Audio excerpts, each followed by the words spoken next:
Hello students and welcome back to your classes. We had been doing the glimpses of the past from your main textbook, right? And we have done till the section the sparks. That means we have completed till page number 42. I hope you have been understanding this because it has been given, the history of India has been given in a pictorial fashion in a very brief manner. It has been told to you.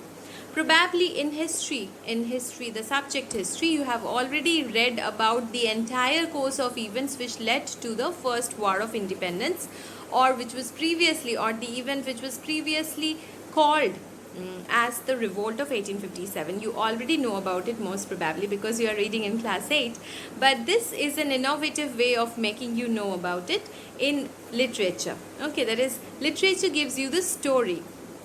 And here is a story of what happened to the Indians, how they reacted to the British rule, how the Britishers were treating them, okay, how the Britishers affected them in a manner that nobody could have predicted, okay. So in the last class, we discussed about the sparks. That means the beginning of the sparks. You know what sparks are, right? Before the fire comes the spark. So before the fire of the entire war or the entire nation firing up against the Britishers came, the first time the initial things were started by the soldiers themselves. That means those people who were recruited by the Britishers to protect, not just protect, to work for them, okay, to work for them, to dominate the Indians. That is the sepoys or the soldiers. Now it started with Mangal Pandey, who attacked his adjutant, that is a senior military officer, was attacked by him. After that, or before that, during that time itself, there was a rumor which was spread among the Hindus and the Muslims that the cartridge which they had to bite was actually made from the grease of animals like cows and pigs, one of which was sacred to one religion and the other one was prohibited in one religion. Okay, so naturally this created a lot of hatred for the Britishers, because the people who worked in the army, they felt betrayed by them. Okay, they felt betrayed by the Britishers. Now come to page number 43 of your main textbook, the revolt.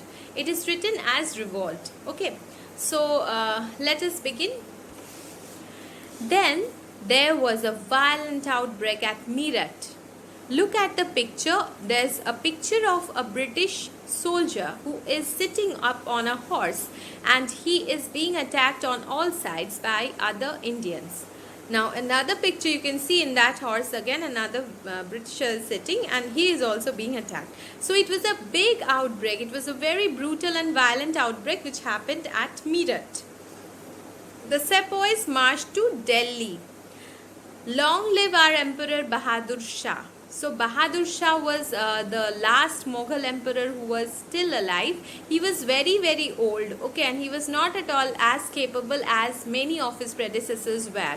But still, he was the only hope of the Indians. The Indians didn't have any strong leaders apart from a Mughal ruler, because the Indians, they had an idea that the Mughals had been ruling this entire place for quite a long time. So it is better to take them as the emperor, okay, because they did not have the idea of an independent government at that time. So they sought out the old emperor Bahadur Shah. So everybody marched to Delhi and they wanted him to take up their side against the Britishers.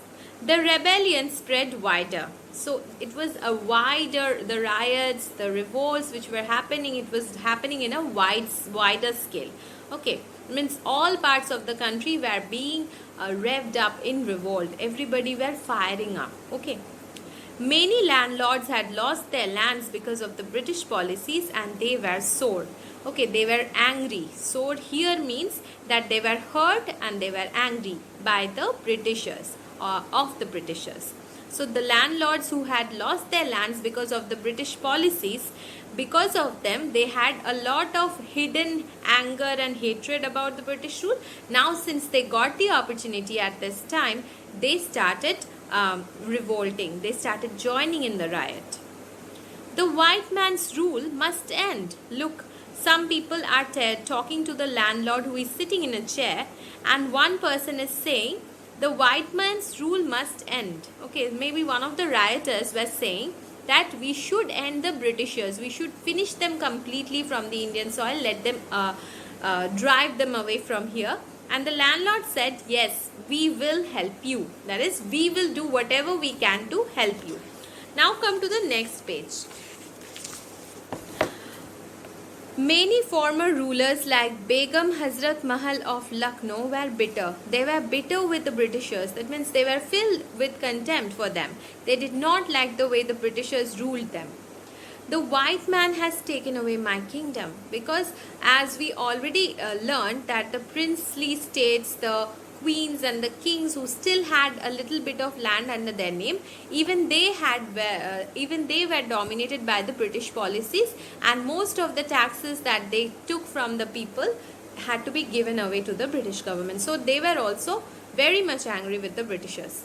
Popular leaders like Maulavi Ahmedullah of Faizabad told the people, so this was a Maulavi, this was a Muslim leader, and he belonged to the place Faizabad, and he said to his fellows, rise brothers, rise. The Angrez is ruining our land. Our land is being destroyed by the Angrez, by the Britishers. So we should rise up. We should rise up in revolt. Okay. So I missed one point, which was along with Begum Hazrat Mahal. Look at the first picture itself. They joined the upsurge against the foreigners. So they joined the same riot which was happening against the Britishers. Okay, so they were still trying to get everybody into the riot, and it was working. All of India, most of the Indian states, the princely states of India, had all joined hands to revolt against the Britishers. Okay, now come to the next picture. The people rose everywhere in Bareilly, Kanpur and Allahabad. That means all over India, all across India, people were rising up in revolt against the British rule. Azimullah Khan told Tatya Topi, what did he say? We should have Peshwa Nana Sahib as our leader in this war of independence. Okay, so they sought out the help of Peshwa Nana Sahib. Okay. The patriots pounced upon the British and fought pitched battles all over North India. So this widespread effect was happening from the south parts of India to the northern parts of India. All across the country, leaders belonging to different backgrounds were uniting together to fight against the British rule. 80-year-old Kunwar Singh of Bihar received a bullet in his wrist. Okay, so this man also came into the war, and in this war he had a bullet wound. He had a gunshot wound in his wrist. Mother Ganga, this is my last offering to you. And he died saying that Mother Ganga, that means maybe his he was fighting in that region, and so he just offered his last, that means his self, to the holy river Ganga. Okay, so this story tells us, this graphical story tells us the reasons why the Indians rose up in revolt against the British rule. It does not tell us, however, the outcome of it, which you must have an idea about. Okay, so if you have any difficulty in following the pictures and following the parts which are written in text, do let me know. Thank you.